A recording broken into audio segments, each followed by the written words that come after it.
प्यारे बच्चों, आप सबको बहुत बहुत प्यार। खुदावन आप लोगों को ज़िंदगी दे और हमेशा खुश रखे। आमीन। सबसे पहले तो मैं आप सब बच्चों को बताना चाहती हूँ कि अब तक जितने भी मेरे मैसेज आपने सुने या देखे, उसमें ज़्यादातर औरतों और बेटियों के बारे में ही है, लेकिन मर्दों और बेटों पर कोई बात नहीं हुई। तो बच्चों, आज हम एक अहम मौजू पर बात करेंगे। आज का मौजू है इज्जत। तो बच्चों, अगर ख़ानदान की इज्जत बेटियों के हिस्से में आती है तो उतनी ही बेटों के हिस्से में भी आती है। अगर बेटे अच्छे होंगे तो भी घर और ख़ानदान का सर फ़ख्र से बुलंद होता है। ख़ासकर बाप जब उसका बेटा कामयाब होता है तो सब दोस्तों और ख़ानदान वालों में बड़े फ़ख्र से अपने बेटे की तारीफ़ करता है। माँ भी सब औरतों में बैठकर अपने बेटे के कसीदे सुनाती है और ख़ानदान वालों को भी होता है कि इतना लायक बेटा है, काश इसकी शादी हमारी बेटी से हो। तो मैं इसमें तो बच्चों, इसमें किसका फ़ायदा है? बेटे का। इसकी अच्छाइयाँ और नेकियाँ उसके आगे चलकर काम आती हैं। माँ और बाप के दिल में उसके लिए दुआएं निकलती हैं। माँ बाप की वजह से बच्चों की पहचान होती है, और अगर बच्चों की वजह से माँ बाप की पहचान हो तो माँ बाप की जितनी भी मेहनत है वो सफल हो जाती है और उनका बुढ़ापा अच्छा गुजरता है। लेकिन अगर वही बेटा थोड़ा बुरा होकर गलत राह पर चल पड़े तो माँ बाप जीते जी मर जाते हैं। उनकी जिंदगी अजाब हो जाती है और वो लोगों से अपना मुंह छुपाते हैं।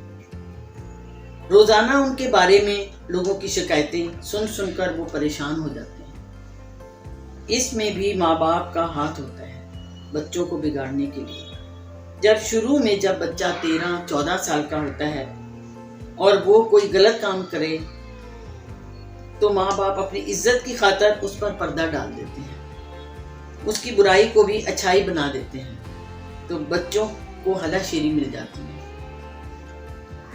थोड़ा थोड़ा करते करते वो बड़े बड़े कामों में चल पड़ते हैं। इस वक्त की इज्जत बचाने की कोशिश ने उनकी जिंदगी को बर्बाद कर दिया। अब ना तो उसकी कोई इज्जत रही और ना ही माँ बाप की इज्जत। तो मेरे हाथ होता है बच्चों को बिगाड़ने के लिए। जब बच्चा 13-14 साल का होता है और वो कोई गलत काम करे तो माँ बाप अपनी इज्जत की खातिर उस पर पर्दा डाल देते हैं, उसकी बुराई को भी अच्छाई बना देते हैं, तो बच्चों को हलाशेरी मिल जाती है। थोड़ा थोड़ा करते करते वो बड़े बड़े कामों में चल पड़ते हैं। इस वक्त की इज्जत बचाने की कोशिश ने उनकी जिंदगी को बर्बाद कर दिया। अब ना तो उसकी कोई इज्जत रही और ना ही माँ बाप की इज्जत। तो मेरे प्यारे बच्चों, अगर आपने शुरू ही से छड़ी उठाई होती तो आज ये नौबत ना आती और ना आप दर बदर होती।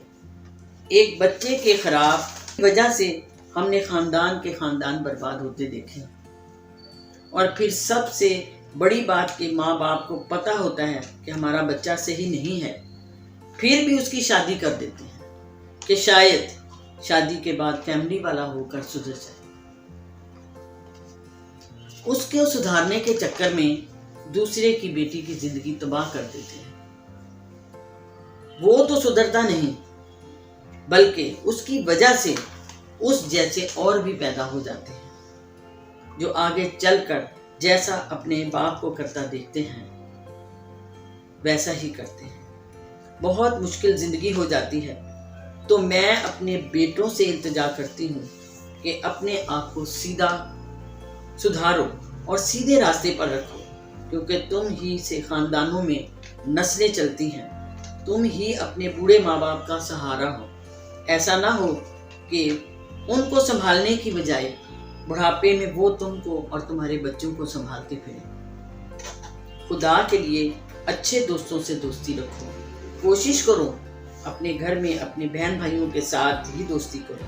अपना ध्यान चर्च में लगाओ।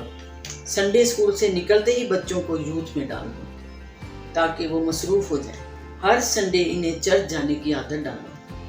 اگر بچپن سے ہوگی تو بڑے ہو کر بھی وہ چرچ جائیں گے۔ اس طرح باہر کی دوستی سے بھی بچیں گے۔ بیٹوں کے لیے کلام مقدس میں بہت سی خوبصورت آیات لکھی ہیں۔ اچھے بچے بنو تاکہ ہمارا سر خوشی سے اونچا ہو اور تم ہمارے نام سے نہیں بلکہ ہم تمہارے نام سے پہچانے جائیں۔ اور خداوند تم لوگوں کو نیکی کے راستے پر رکھے۔ آمین۔